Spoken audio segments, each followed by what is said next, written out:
The Forest is a first-person survival horror game about surviving a plane crash and finding your son who's been kidnapped by cannibalistic mutants. For the sake of this review, I'll be playing the single-player mode.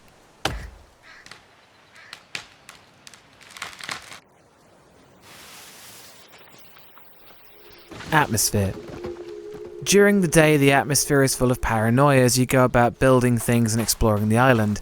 The feeling of being watched goes throughout the entire game. You aren't alone. The cannibals will survey you from afar or straight up attack you when they see you, making nearly every moment in the game feel like you're vulnerable and helpless. You're greatly outnumbered and there's no real safe space, it feels. Even when you build a camp with defenses and walls, the cannibals still turn up and start fights. When the sun goes down or you descend into a cave, you're left with whatever light source and protection you have, and yet again you're at the mercy of the cannibals and if they find you before you can get out. Even though I wasn't sure it was possible or not, I was paranoid I was going to be killed in my sleep one night. Thanks to the lack of music, you're always left in this immersive, eerie silence with just the rustling of the wind and sounds of nature to accompany you. There isn't a moment in the game where I felt safe, and it felt like everything I did was futile to stop the hordes of cannibals that stalked the island. That's one Harry Mason.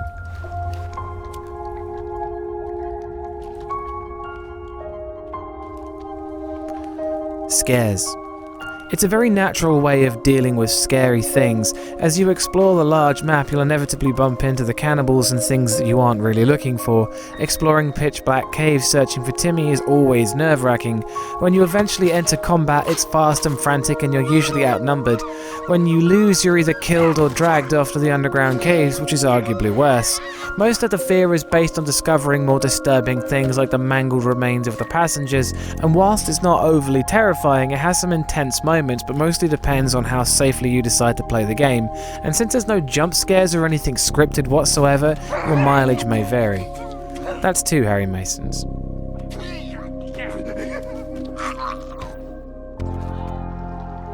Sound design. The music is pretty subtle and only plays when you find clues as to Timmy's location. I think the overall lack of music though works for the atmosphere very well. The sound effects of footsteps rushing around are pretty intense, especially at night, and the nature sound effects are pretty realistic. With directional audio you can sometimes hear chanting and giggling of cannibals, and that's pretty intense. That's 3 Harry Masons. Gore. There's a lot of blood, especially killing animals to make food. It's not very realistic and sometimes looks like they're being spray painted red rather than bleeding, but it's still kind of unpleasant.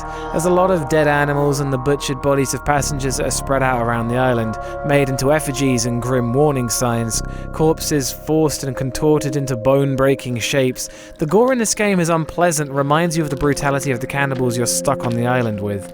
That's 4 Harry Masons.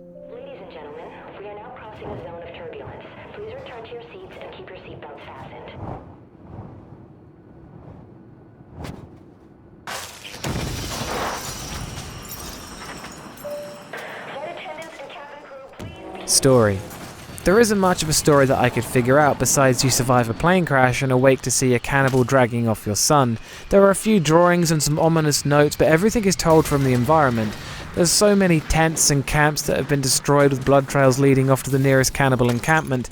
There's a lot to discover and most of it all seems to have the same morbid end, which really makes finding your son alive seem unlikely. It's hard to say the story is compelling or does anything other than get the ball rolling for the gameplay, which is mostly just staying alive. Making the final score 4 out of 5 Harry Masons.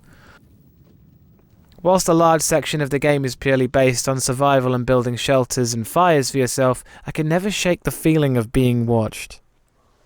Again, I'd like to remind you this whole thing is down to my opinion in horror games, so if you don't share this opinion, then that's cool, I get it. I'd like to point out that whilst I discovered some horrific things in the underground caves, I did not scream like a banshee or run away from the computer. I advise you don't either. There'll be more horror reviews in the pipeline, and thanks for watching. And always go check out Bumps in the middle of the night.